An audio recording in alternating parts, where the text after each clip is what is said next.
दोस्तों, बुधवार को संसद में कुछ ऐसा नजारा देखने को मिला जिसने पूरे देश को हिलाकर रख दिया। गृह मंत्री अमित शाह ने एक ऐसा बिल पेश किया है जिस पर विपक्ष आग बबूला हो गया।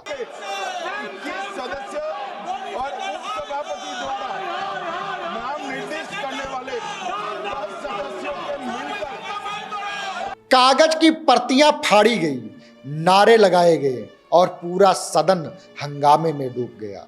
अब सवाल उठता है, आखिर इस बिल में ऐसा क्या है कि विपक्ष इसे लोकतंत्र पर हमला बता रहा है और सरकार इसे ऐतिहासिक सुधार कह रही है। और सबसे बड़ा सवाल, क्या यह पूरा खेल सिर्फ कानून का है या इसके पीछे कोई छुपा हुआ राजनीतिक एजेंडा भी है? आइए खोलते हैं इस असली कहानी की हर परत को। 20 अगस्त 2025 को संसद में गृह मंत्री अमित शाह ने 3 अहम बिल पेश किए, जिसमें संविधान 130वां संशोधन बिल, संघ शासित प्रदेश संशोधन बिल, जम्मू कश्मीर पुनर्गठन संशोधन बिल। इन तीनों बिलों का सबसे बड़ा पॉइंट यह है, अगर कोई मुख्यमंत्री, प्रधानमंत्री या मंत्री 30 दिन से ज्यादा जेल में रहता है तो उसे पद छोड़ना पड़ेगा, भले ही केस अभी साबित ना हुआ हो। सरकार का कहना है जेल से सरकार नहीं चलाई जा सकती, लेकिन विपक्ष का आरोप है बिना दोष साबित हुए किसी को हटाना लोकतंत्र का गला घोटना है।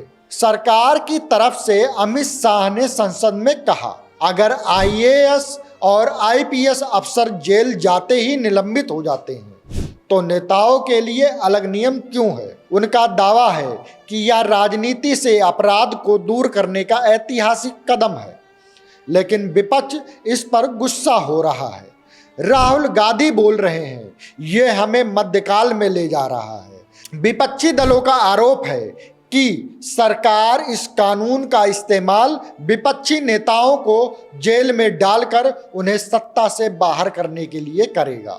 उनका कहना है कि बिना कोर्ट के फैसले के किसी को हटाना लोकतंत्र की हत्या है। नतीजा यह है कि एक तरफ सरकार इसे पारदर्शिता और नैतिकता का कदम बता रही है, तो दूसरी तरफ विपक्ष इसे तानाशाही की साजिश बता रहा है।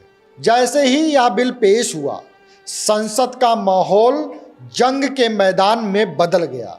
विपक्षी सांसद बेल में आ गए, कागज की कापियां फाड़ी गई, टुकड़े हवा में उछाले गए, नारे गूंजने लगे, लोकतंत्र खतरे में है। शासन अधिनियम 1963 का संशोधन करने वाले विधेयक और 2019 का और संशोधन करने वाले विधेयक को माननीय अध्यक्ष जी द्वारा नाम निर्देशित किए जाने वाले इस सभा के 21 सदस्य और उपसभापति द्वारा नाम निर्देशित करने वाले 10 सदस्यों के मिलकर बनने वाले। स्थिति इतनी बिगड़ी कि अमित शाह के चारों ओर मार्शल्स का घेरा बनाना पड़ा। सरकार कह रही है देश को साफ राजनीति चाहिए, विपक्ष चिल्ला रहा था या लोकतंत्र पर हमला है। दोस्तों, ऐसा नजारा संसद में बहुत कम बार देखने को मिलता है। अब सवाल यह है, यह बिल अभी क्यों लाया गया? दरअसल देश में कई बड़े नेता फिलहाल जेल में हैं या जांच के घेरे में हैं। सरकार चाहती है कि जेल में रहकर कोई नेता मुख्यमंत्री या प्रधानमंत्री की कुर्सी का इस्तेमाल ना कर सके, लेकिन विपक्ष को डर है कि अगर किसी भी केस में राजनीतिक दबाव डालकर गिरफ्तारी हो गई तो सरकार विपक्षी नेताओं को बिना चुनाव हारे ही पद से बाहर कर देगी। मतलब साफ है, यह लड़ाई सिर्फ कानून की नहीं है, यह लड़ाई भरोसे और राजनीति की है। अब आता है सबसे बड़ा सवाल, सत्ता और विपक्ष दोनों इतने बेचैन क्यों है आखिर? कहा जा रहा है कि आंध्र प्रदेश के मुख्यमंत्री एन चंद्रबाबू नायडू पर इस बिल का सीधा असर हो सकता है। उनके खिलाफ पहले से कई जांच चल रही है। अगर यह बिल पास हो गया तो उन्हें मुख्यमंत्री की कुर्सी छोड़नी पड़ सकती है। विपक्षी गलियारों में चर्चा यह भी है, क्या नायडू को गुजरात लॉबी ब्लैकमेल कर रही है?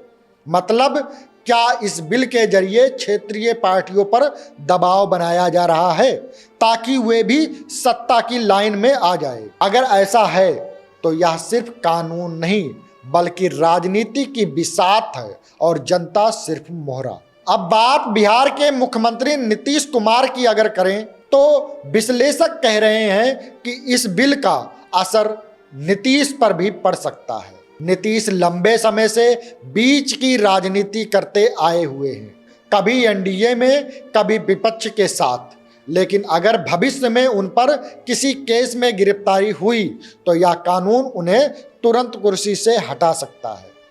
विपक्ष को डर है कि सरकार इस कानून का इस्तेमाल नीतीश जैसे नेताओं पर दबाव बनाने के लिए भी कर सकती है, यानी क्षेत्रीय पार्टियों के लिए यह कानून डर का हथियार बन सकता है। दोस्तों, यही वजह है कि नीतीश कुमार को भी अब बेहद सतर्क रहना होगा। दोस्तों, आपके लिए सबसे बड़ा सवाल यही है, क्या कोई नेता अगर जेल में है तो उसे पद पर बने रहना चाहिए या फिर जब तक कोर्ट दोषी साबित ना करे तब तक उसे निर्दोष मानना चाहिए? सोचिए, अगर यह कानून लागू हो गया तो आने वाले चुनावों और सरकारों की तस्वीर पूरी तरह से बदल जाएगी। यह सीधा असर आपके वोट और आपकी चुनी हुई सरकार पर होगा। तो दोस्तों, संसद में बुधवार को हंगामा सिर्फ एक बिल को लेकर नहीं था, यह असल में उस भविष्य की लड़ाई का प्रतीक है जिसमें तय होगा कि भारत का लोकतंत्र किस दिशा में जाएगा। अब फैसला आपके हाथ में है। क्या अमित शाह का यह बिल देश के लिए जरूरी सुधार है या फिर विपक्ष सही है कि यह लोकतंत्र पर हमला है? आपकी राय हमें कमेंट में जरूर बताइए। धन्यवाद।